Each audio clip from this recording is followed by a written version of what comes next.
Boa tarde.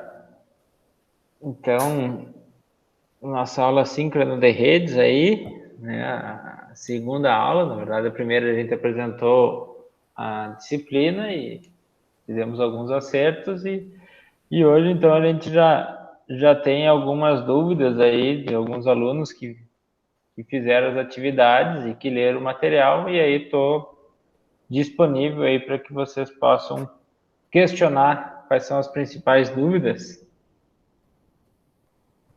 Prefere que eu abra um packet trace e a gente ir trabalhando em cima dele, tirando as dúvidas, principalmente nessa primeira parte, que era mais configuração?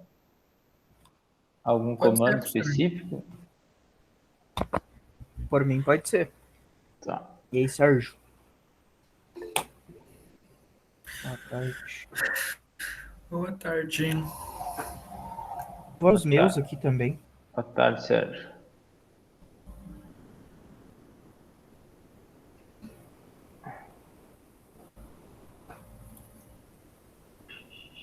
Então vamos lá. Bom, eu abri esse exercício aqui, que é um exercício que tem bastante coisa aí para a gente revisar, tá? Então, a estrutura dele é um exercício que ele tem esse lado da rede aqui, né? Como se fosse esse switch, né? Ligado no roteador 1, que liga duas redes diretamente conectadas com IPv4, né? Sendo que ele está utilizando endereço IP de classe B, né? Endereço privado, 172.16.20 e 172.16.20.128, né? Com uma máscara /25. Então, a máscara 255.255.255.128. E desse outro lado aqui, o roteador 2, ele tem duas redes IPv6, tá? Duas redes IPv6, e aqui a gente tem um servidor na internet que ele tem implementado pilha dupla, IPv4 e IPv6 nele. Alguma dúvida em Posso relação a essa perguntar? topologia aqui? Essa é topologia dupla, né? É, tá? Então aqui ele dá toda a parte de configuração dos PCs e dos roteadores. E dos switches ele nem mostra a configuração aqui dos switches. Professor, Ah, aqui, oi. ó, a minha principal dúvida, como a gente estava falando antes, é tipo assim, ó, quando essa parte, por exemplo, de configurar, quanto a colocar ali, tudo para mim é tranquilo. Agora, como, por exemplo, no caso, quando você não tem o endereço ali, IP, ou o gateway padrão, essa parte assim, eu não. Como eu faço para configurar, assim, como eu tenho que fazer o Tá. cálculo desse. Então vamos fazer assim, ó. Eu vou Se abrir você um do puder, zero aqui. Vou abrir um do zero que fica mais fácil, tá? tá ótimo. Não vou salvar esse aqui. Que essa é a Vamos parte que eu lá. tava Eu vou passando mais colocar, trabalho hoje. eu vou colocar um roteador aqui, tá? Um roteador. Vou colocar dois switches e um PC em cada rede, tá?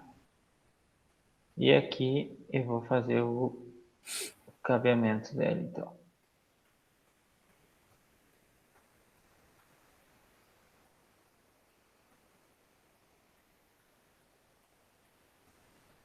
Já que o senhor está fazendo cabeamento, eu já vou fazer uma pergunta também. Os Fast Ethernet seriam para a gente conectar, no caso, end devices, né? Tipo, os dispositivos finais. Daí os Isso. gigabyte para a gente conectar ao roteador, né? Na verdade, tu pode usar Gigabyte também, tá? Tu também pode Ah, ligar aqui o Gigabyte aqui, ó. Porém, esses PCs, por padrão, ele vem com uma placa de rede Fast Ethernet. Então, se eu ligar na Fast Ethernet aqui, ligar na Giga Ethernet aqui, qual é a velocidade que ele vai trabalhar?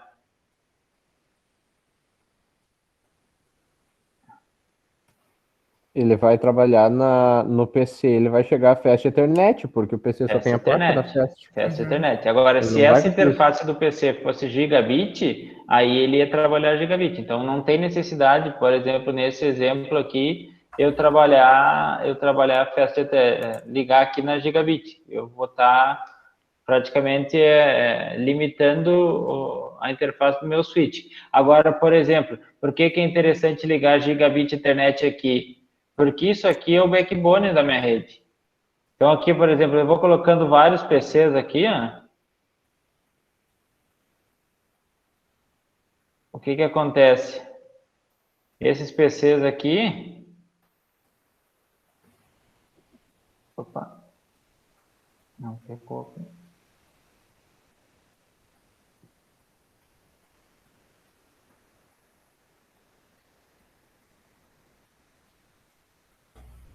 Vou fazer um exemplo aqui.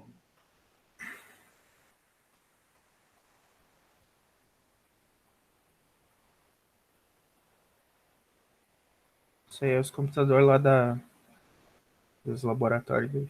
Dos laboratórios. O que acontece aqui, ó? Tá? Aqui eu tenho um switch e eu tenho vários PCs conectados a ele. Tá? Todos eles aqui estão trabalhando a 100 megabits. Tá? A 100 megabits. Tá? E esse link aqui é de 1 gigabit. O que acontece? Se todos eles estiverem utilizando 100% da largura de banda, ainda assim não vai ocupar 100% desse enlace aqui. Uhum. Então, aí, diferentemente, por exemplo, se eu fizesse o contrário, se todos esses enlaces aqui dos PCs fossem gigabit e esse aqui fosse de Fast Ethernet, de 100 megabits, beleza, Sérgio? Olá, Letícia. Se todos esses aqui fossem gigabit e esse aqui fosse Fast Ethernet, aí a gente ia ter um gargalo. Aí o que aconteceria? A comunicação entre os PCs ficaria rápida e quando tivesse que sair da minha rede se tornaria lenta.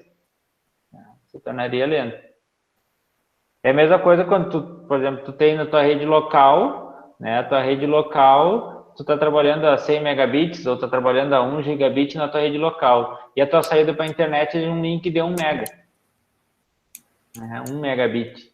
Então, o que acontece? Se todo mundo tentar sair na internet ao mesmo tempo, vai ter um gargalo que tu vai ter que esperar um tempo a mais e vai demorar para carregar tuas páginas, o que tu estiver fazendo na internet. Então, numa rede local, a gente tem que cuidar para não ter gargalo na rede local. Obviamente que para a internet, dificilmente a velocidade do link da internet, que é um link WAN, vai ser mais rápido que a velocidade da tua rede local. Obviamente isso por questões de custo. Tá? Então, tu pode ligar tranquilamente, né? Por exemplo, esse switch aqui, ele poderia ser 24 portas gigabit Ethernet. E aí, eu ligo. Que nem os nossos switches agora nos laboratórios lá, né? Os laboratórios já são switches gigabit Ethernet. Por quê? Porque os meus PCs também são gigabit Ethernet. Uhum. Lembra quando a gente está fazendo um projeto de rede, a gente tem que cuidar sempre da velocidade dos nossos dispositivos, porque não adianta tu estar atualizando teus PCs aqui e tu ficar com, por exemplo, um hub de 10 megabits aqui. Né? Vai ficar muito lento. Então, obviamente, tem que cuidar também esses dispositivos. Vou tirar isso aqui para não ficar muito poluído. Então, vamos lá.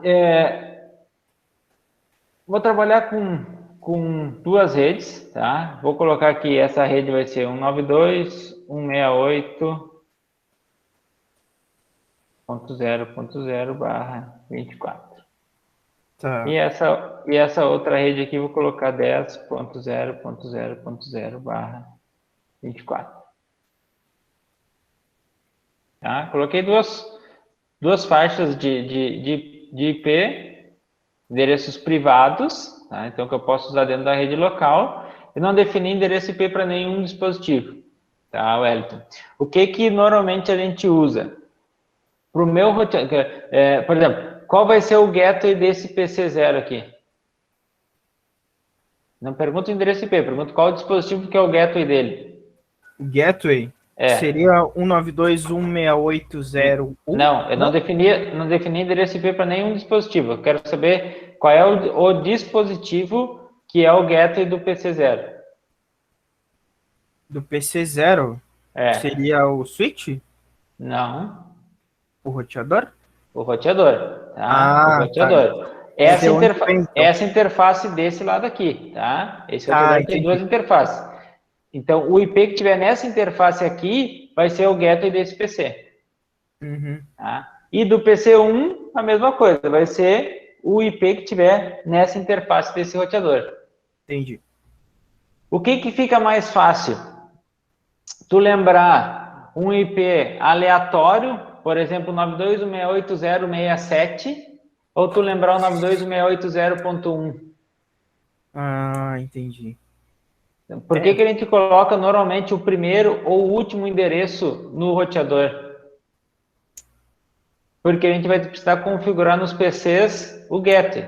Então, se eu colocar lá .67, pode ser que se torne mais difícil de eu configurar por lembrar o 67. Agora, eu lembrar que o primeiro endereço é o meu endereço do gateway, né, fica mais fácil. Então, normalmente, o que que a gente coloca? A gente pega e coloca aqui, nessa interface aqui, final, ponto 1, e nessa interface aqui, final, ponto 1. Tá? Tá. Então, 192.168.0.1 para essa interface e 10.0.0.1 para essa interface. Entendi. Para o meu switch, é sempre interessante a gente configurar também a interface de gerenciamento. Vou dizer que para o switch é o último endereço da minha rede, o ponto 254. E desse aqui Ah, também vai ser o ponto 254. agora E que do meu PC, eu vou dizer que começa lá no endereço 10, por exemplo. Ponto 10 e ponto 10. Tá?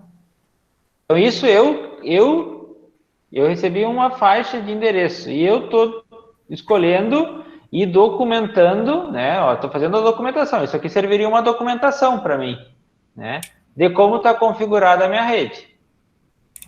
O que eu teria que fazer? Eu tenho que vir agora aqui no meu PC, por exemplo, começar pelo PC. Vou botar aqui do lado. Vocês enxergam bem aí? Tranquilo? Uhum. Olha lá. Qual é o IP do PC? 192.168.0.10. Máscara /24, então 255.255.255.0. E o gateway, o IP dessa interface aqui, 192.168.0.1. Desse outro PC,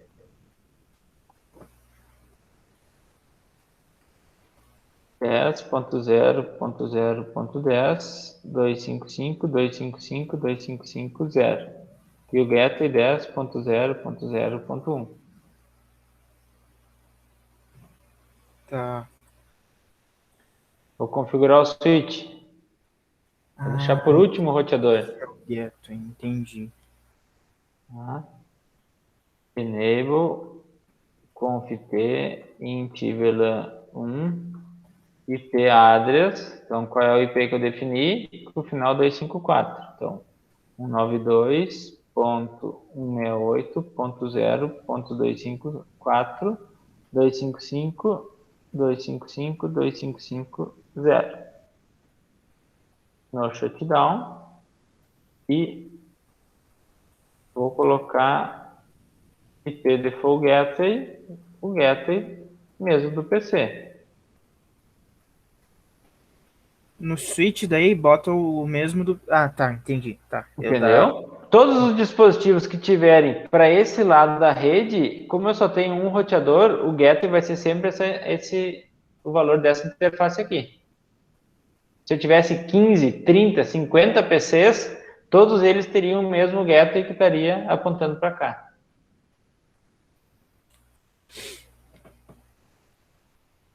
Tá, acho que deu para entender. Mesma coisa no outro. Professor, Diga. não sei se se era essa a dúvida do Wellington, mas eu acho que a dúvida principal dele era com relação a como a gente chega nesse número. Como que eu chego ao 10.0.5? Eu acho que o senhor deve explicar um pouquinho sobre aquela tabelinha lá, as fases do IP, que começando no 10 é para uma coisa, tem uns que é para teste. Não vou lembrar o nome da tabelinha, mas eu acho que a dúvida dele também era com relação a isso. Como que eu chego nessa nomenclatura? Tá, eu tenho a minha interface do meu roteador, do lado X vai ser 192, 168, como eu chego nessa nomenclatura? O que acontece? Eu entendi também que é tipo, digamos assim, o 10 ali, digamos, seria o 10º endereço ali. O 254 seria o /24, né, ali do... Isso, mais ou isso. menos. Tá? É que tem uma... O que a gente tem assim, ó.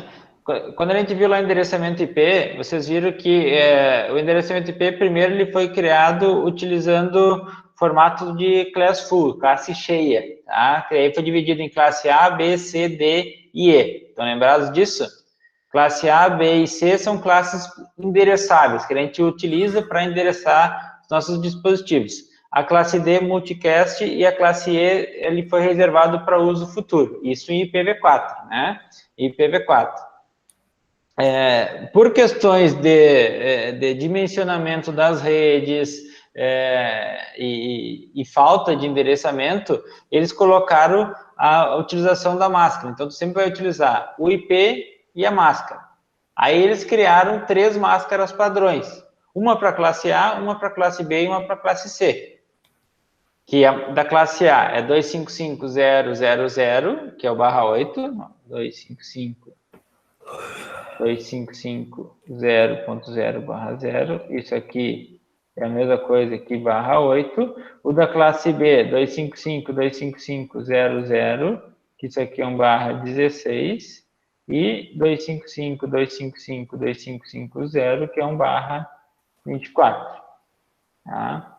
Essas daqui são as máscaras padrões. Com as máscaras padrões, o que eu tenho? Se eu pegar um endereço, tá? Qualquer endereço, vou supor lá. Deixa eu abrir aqui o notepad aqui, fica mais fácil, eu acho. Vou aumentar a fonte aqui.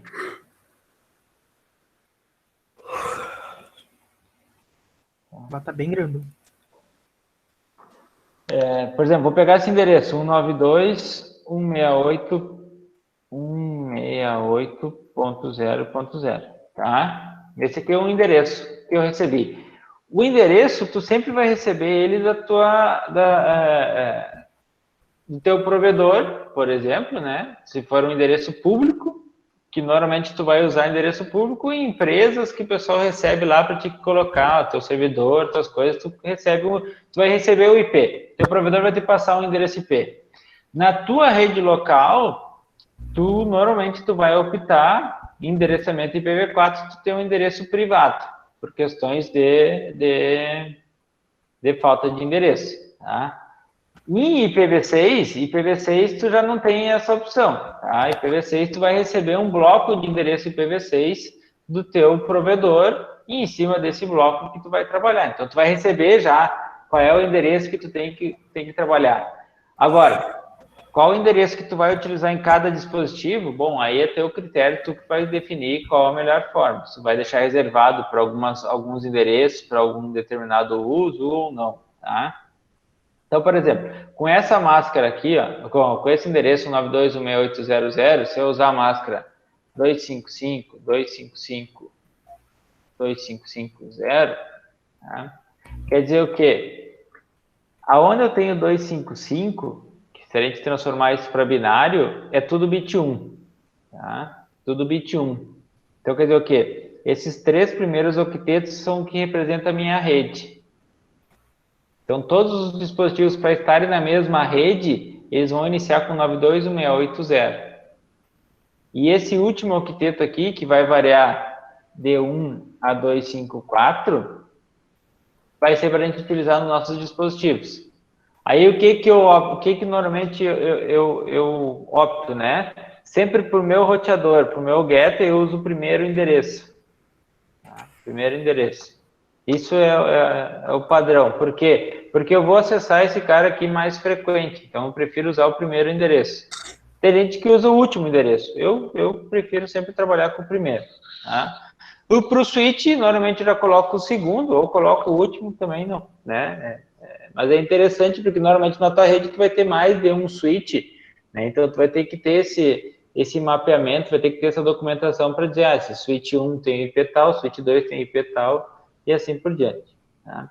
E aí para os PCs, né, o que normalmente vai acontecer é que nos PCs tu vai ter DHCP, tu nem vai precisar configurar o endereço IP, né? Então tu nem te preocupa mais com esse endereço aqui, tu não, né? Dificilmente tu vai trabalhar com a configuração manual, então tu pode usar qualquer endereço, desde que esteja dentro dessa faixa, né? De 1 a 254 e que tu não tenha utilizado em nenhum outro local. Tranquilo quanto a isso? Tranquilo. Então tipo assim, para o roteador, no caso, que seria, digamos assim, o primeiro o gateway da rede, a gente usa o número 1. E daí para o switch a gente usa o final, digamos assim, o 254 daí. Certo? Isso que eu disse? Pode ser. Isso seguindo um padrão, tipo, a gente chama de regra, boas, né? a gente chama de boas práticas.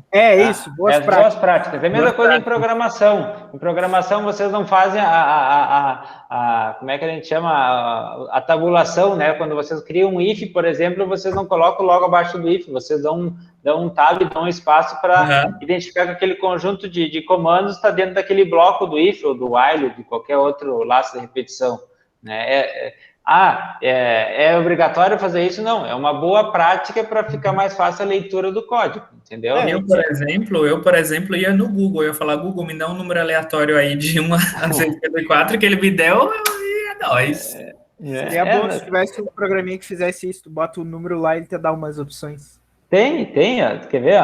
Dá o nome aí para nós. Não, na verdade, eu tentei dar uma procurada, hoje não encontrei nada. IPCalc. Bota IPCalc, o primeiro link que aparecer está aqui.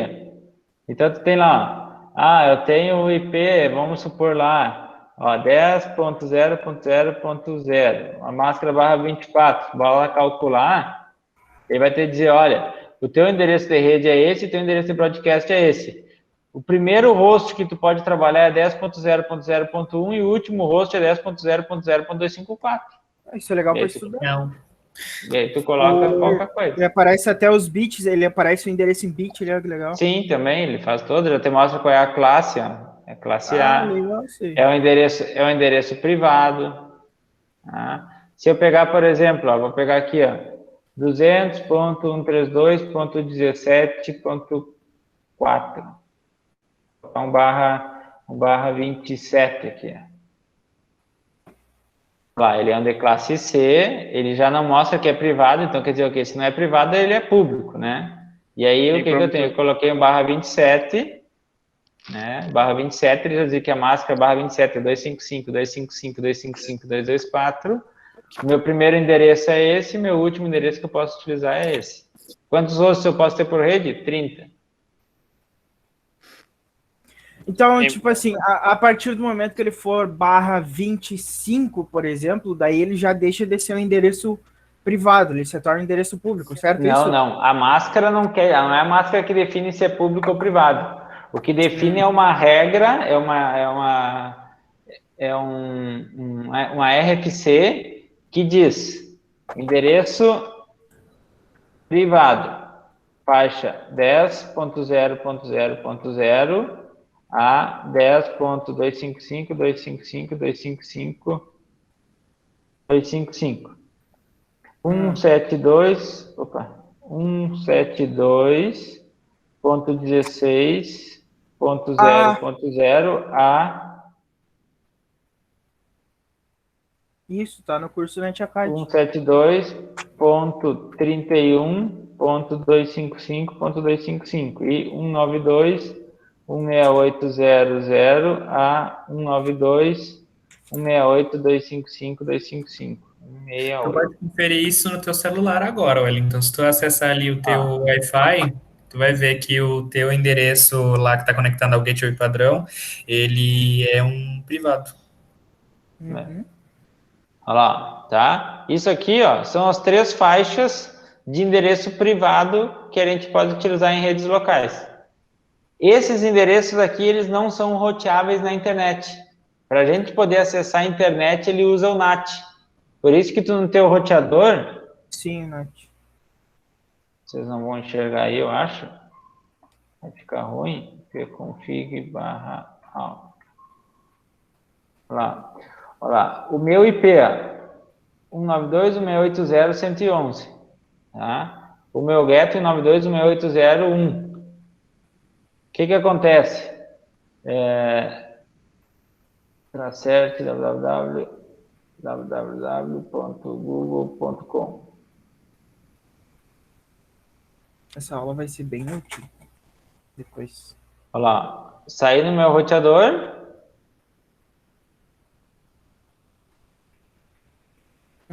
Tá fazendo... Eu não sei se ele não está bloqueado os CMPs lá só para...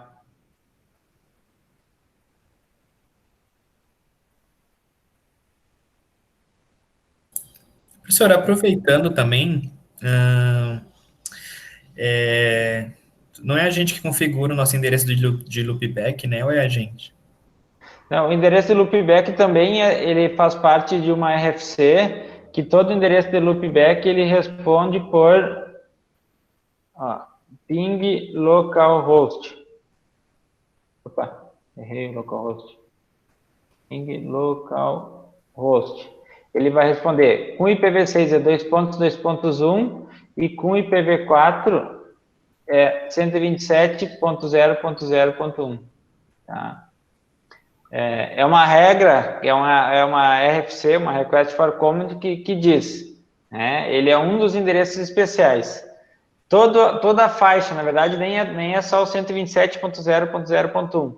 Toda a faixa de IP da rede 127, que é uma rede de classe A, ela é usada para loopback, endereço de teste local.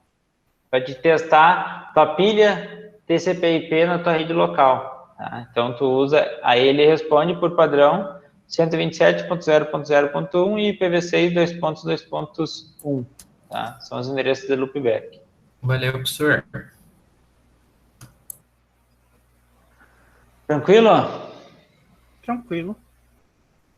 Essa aula vai ser bem útil. Vai dar para rever depois. Vamos lá, tá? Dentro desse primeiro exercício, não era esse aqui? Dentro desse primeiro exercício aqui... É o 1.4.7.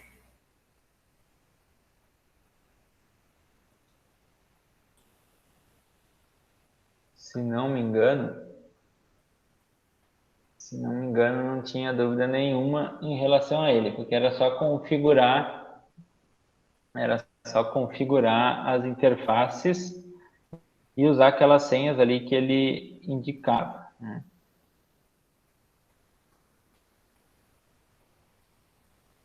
Professor, sabe uma dúvida que eu estava fazendo a anotação e eu fiquei, tipo, com curiosidade? Por que nos roteadores, ou até mesmo nos switches, eles se referem ao SO da Cisco como um SO, um sistema operacional, e não firmware, né? Firmware. Qual que é a diferença entre um firmware, que é meio que um sistema operacional, e um sistema operacional? Porque geralmente a gente liga um firmware a sistemas menores, né? A dispositivos menores. Isso.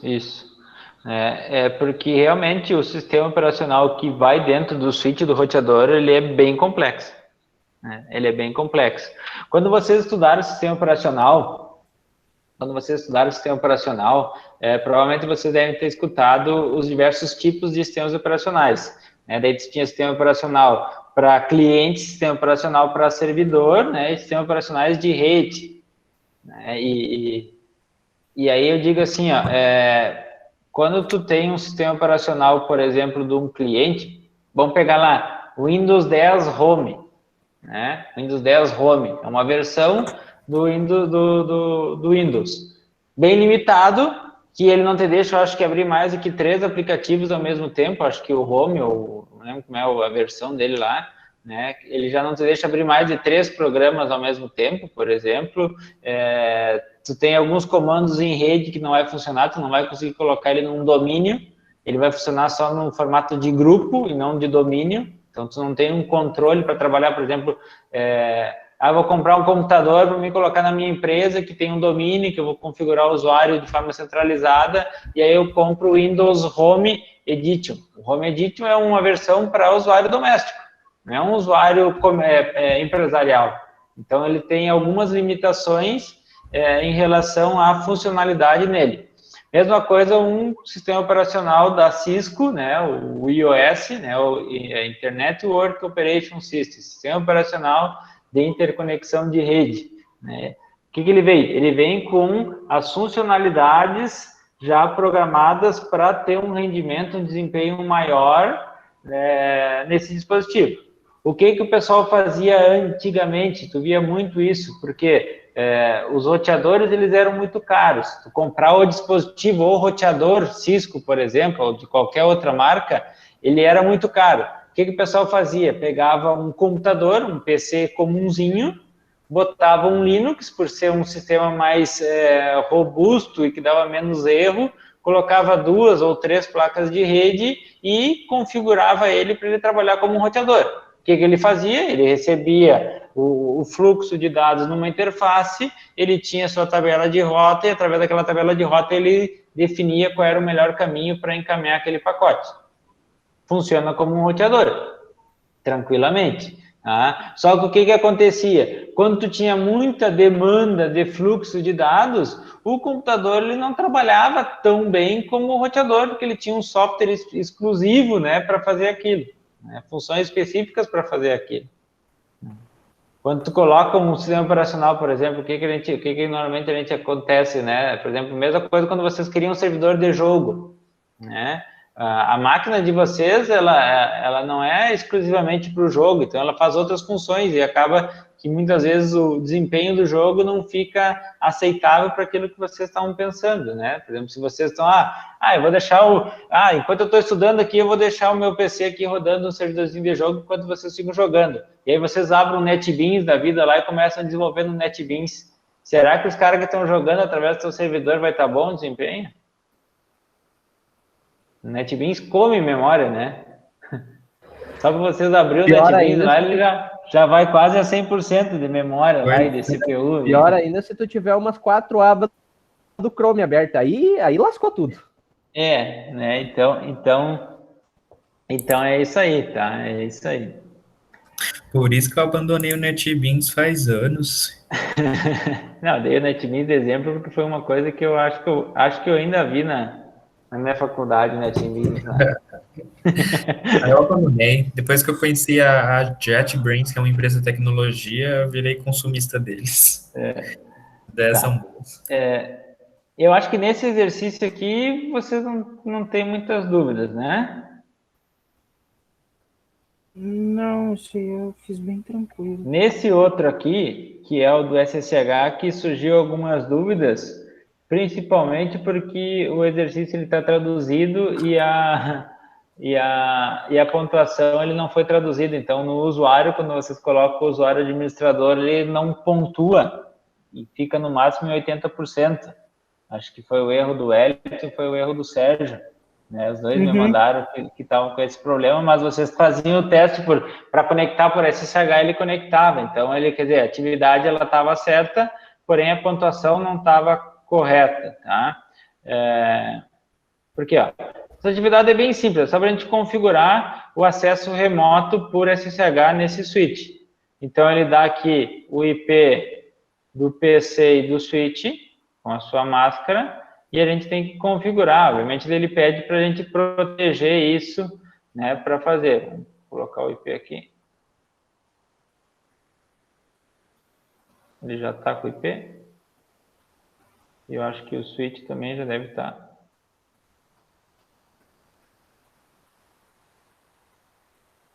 Cisco Enable Show IP IntBR. Ele já está lá com o IP, tá? Já está com o IP. Ele se comunica com o meu PC. Está comunicando. E vamos ver as configurações aqui. Vocês estão enxergando os comandos aí ou estão muito pequenos? Tá muito pequeno, professor. Tá pequeno. Ah, vocês não falam? É que o Meet, ele deixa assim mesmo. Isso fica bem pequenininha a tela. Eu fico com o computador bem assim, né, cara?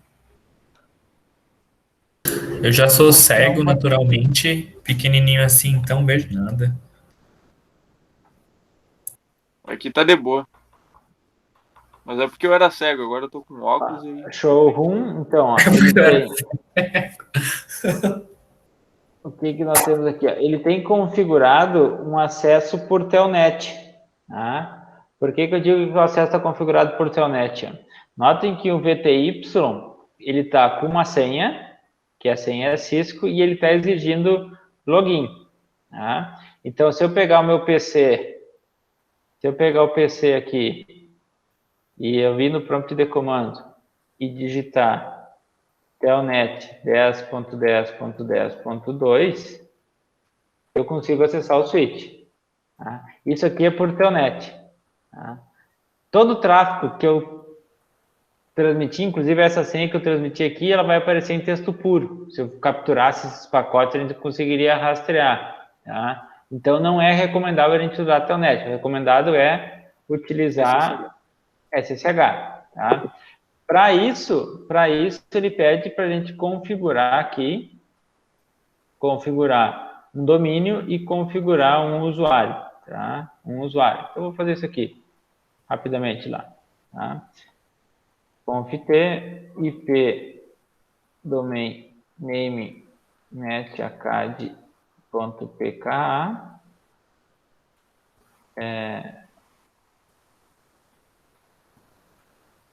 CryptoKey generate RSA. Vou criar uma chave de 1024, uma chave um pouquinho mais segura. E vou criar um usuário, username. Aqui que estava jogado, ele pedia para criar o usuário administrador com a senha Cisco.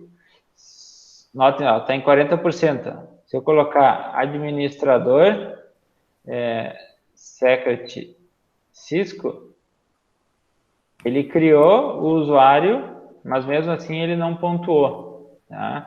E se eu criar o usuário administrator, em inglês, né? Tá aí o erro. Cisco. Opa, eu fiz isso, eu coloquei o... Olha lá, aí ele pontuou 60%. Tá? 60%. Né? E aí a gente tem que ir lá no line VTY de 0 a 15. Vou dizer que vou usar o login local, quer dizer o quê? Vai acessar apenas com os usuários que eu cadastrar aqui e que todo o tráfego eu vou transportar por SSH. Todo o tráfego vai ser por SSH.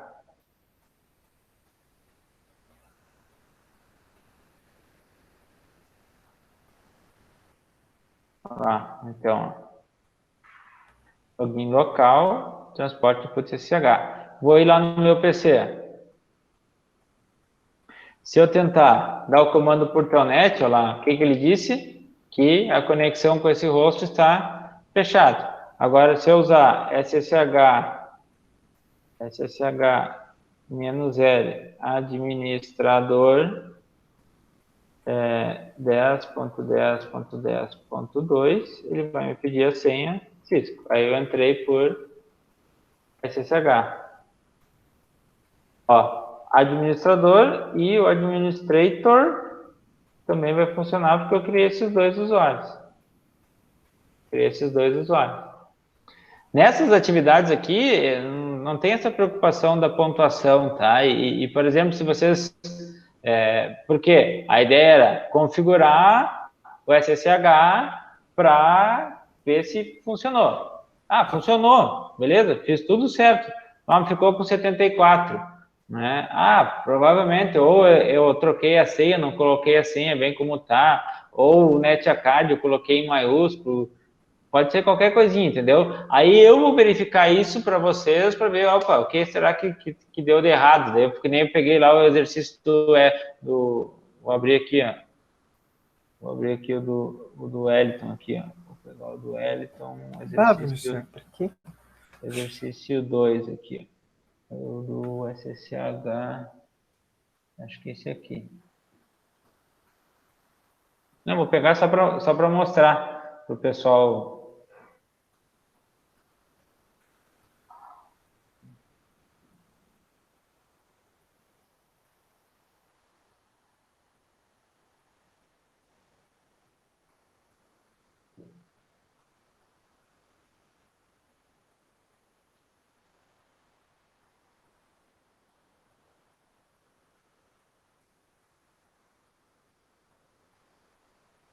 Está em 80%, tá? Está em 80%.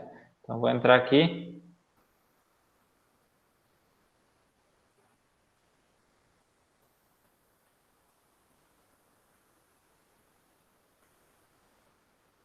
Olha lá. Eu tenho usuário administrador, eu tenho usuário administrator e usuário administrador. Tá? Então, aqui eu vejo que está bem errado a escrita do administrador, e eu tenho administrador e administrator.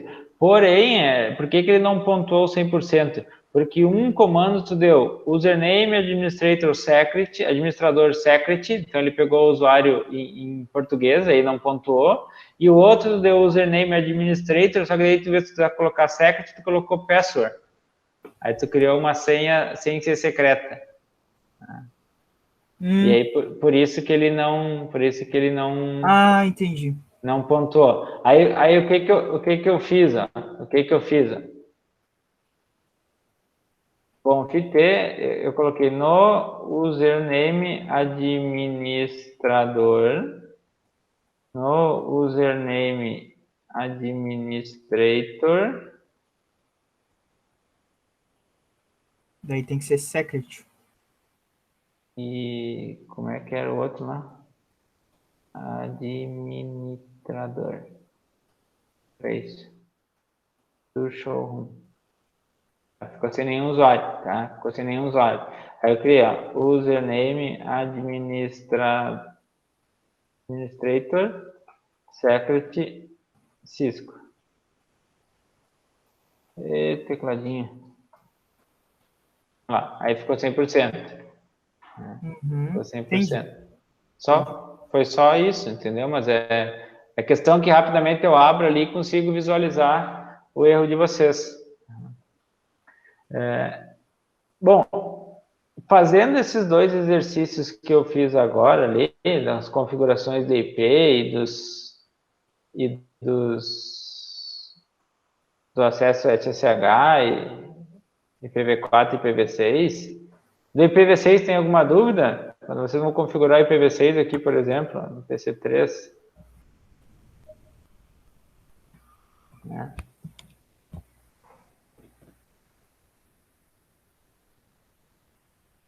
PC3.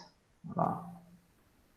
2001, 2 pontos, DB8. DB8, 2 pontos. Code, 2 pontos 12, 2 pontos 2 pontos A, 64 e o gateway FE80, 2 pontos 2 pontos 2. Tá? Então, tranquilo, né? O IPv6, o gateway, ele é sempre o mesmo, né, para todos. Gateway padrão, não é? Isso. Tá? O que a gente usa normalmente int g0/0, opa, conf int g0/0. Pequeno de novo aqui.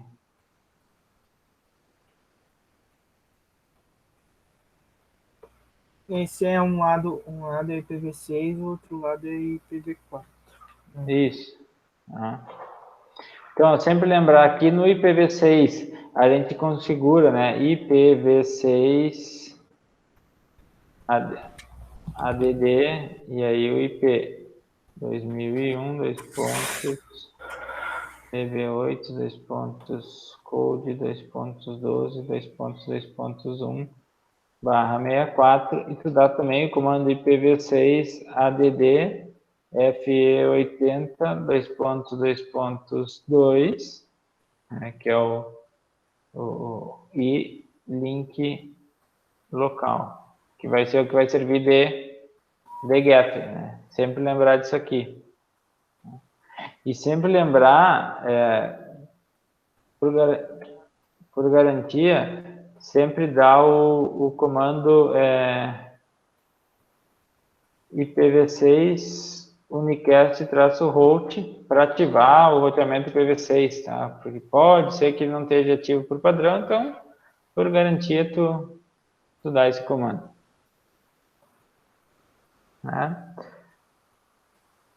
Mais alguma dúvida? Não, Olha, já surgiu coisa ali do JetBrains ali, achei que já era disciplina ali, não, mas já era de outra.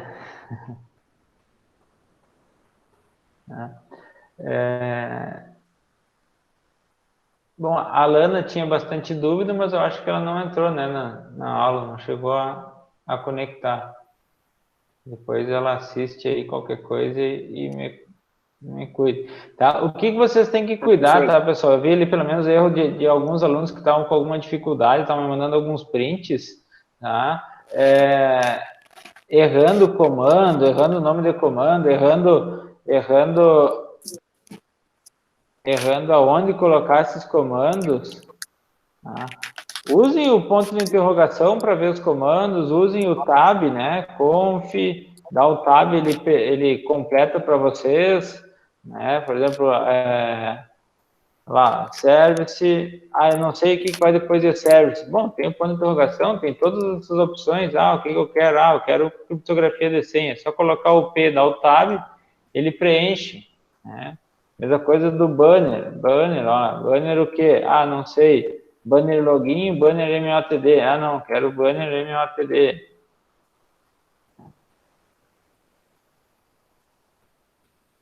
Então, essas coisinhas aí que a gente viu lá na outra disciplina, né? Aquilo que eu falo. Se vocês não praticar, vocês não vão saber se aquele comando é dentro do config, se é fora do config, né? Então, vai ocorrer alguns erros, principalmente daí. Quem é que está com a mão levantada? É o Sérgio? Fala, Sérgio. Isso. Eu só tinha uma dúvida das linhas VTY 04 para 015, elas só se referem às linhas que vão ser necessárias para o login ali? O que acontece? Todos os dispositivos da Cisco, eles têm são 16 linhas, aqui está só a 04 configurada, tá? Mas eles são 16 linhas, terminais virtuais que a gente pode criar. Quer dizer, que tu pode ter 16 acessos simultâneos a esse dispositivo, tá? Remotamente. Como ele cria esse terminal virtual de forma aleatória, então, por exemplo, eu sou o primeiro usuário, vai pegar o terminal 0, segundo usuário, terminal 1, tu não vai colocar senha diferente para cada um desses terminais, por isso que quando a gente configura VTY de 0 a 15, está configurando os 16 terminais de uma única vez com a mesma senha, né? Daí tu coloca lá, professor Cisco, login.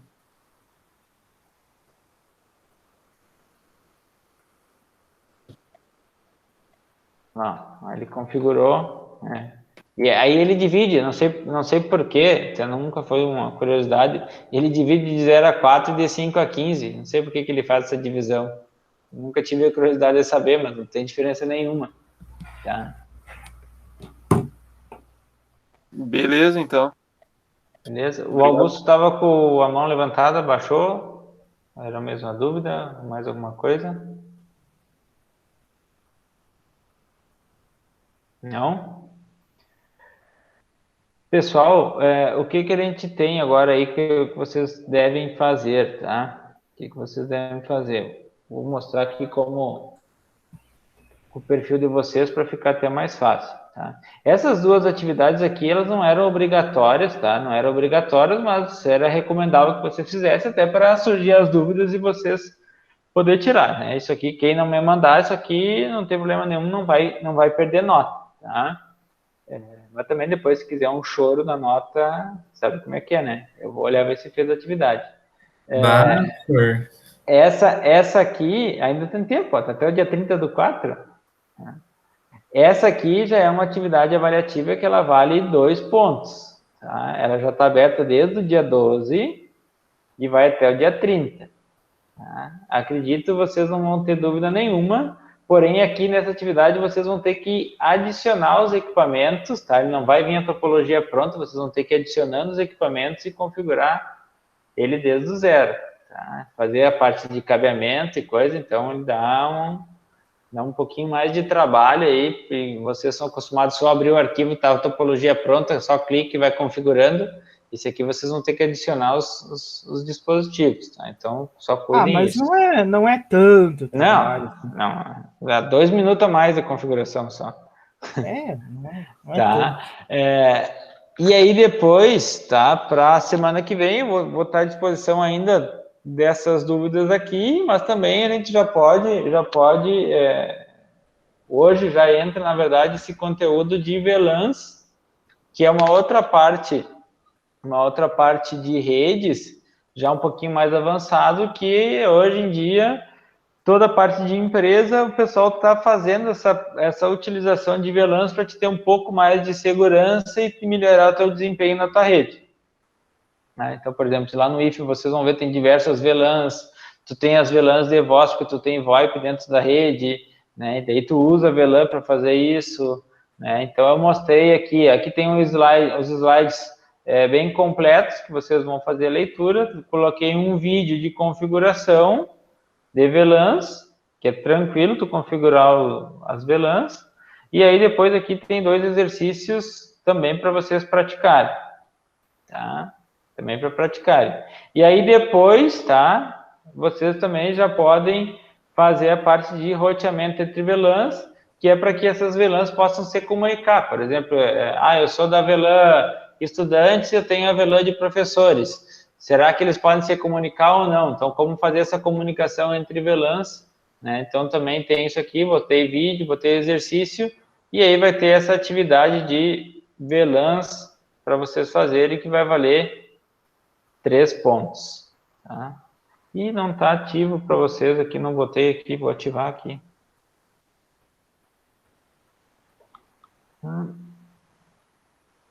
Eu já coloquei alguns materiais, ainda não coloquei os exercícios, não fiz as gravações, mas coloquei sobre segurança de VLANs, sobre gerenciamento de redes, e a avaliação final também não disponibilizei. Mas depois eu vou colocar mais materiais para quem quiser ir olhando, adiantando, já está à disposição. Alguma dúvida? A mais? Não, tudo certo. Então tá. Se vocês não têm mais dúvida, tentem fazer esse exercício já para não ficar atrasado, tá, pessoal? Porque é só um exercício ali, 2 pontinhos na barbada, tá? Então não deixem acumular aí, que depois pode aumentar a dificuldade aí pode ser que vocês... Porque esse exercício é um exercício de revisão, então eu acredito que vocês façam tranquilo. Agora a parte de VLANs aí já são outros conceitos, que daí pode surgir algumas dúvidas em relação aos conceitos de VLANs, que a gente tira na outra aula, tá?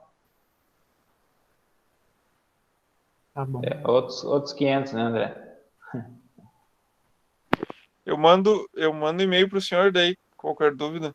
Tá, beleza. E se tu quiser mandar ali os exercícios no próprio SIG, que daí eu sei que tu fez e coisa, eu só não te respondi ali no final de semana porque eu estava envolvido com outras coisas, mas fiquem tranquilos, tá?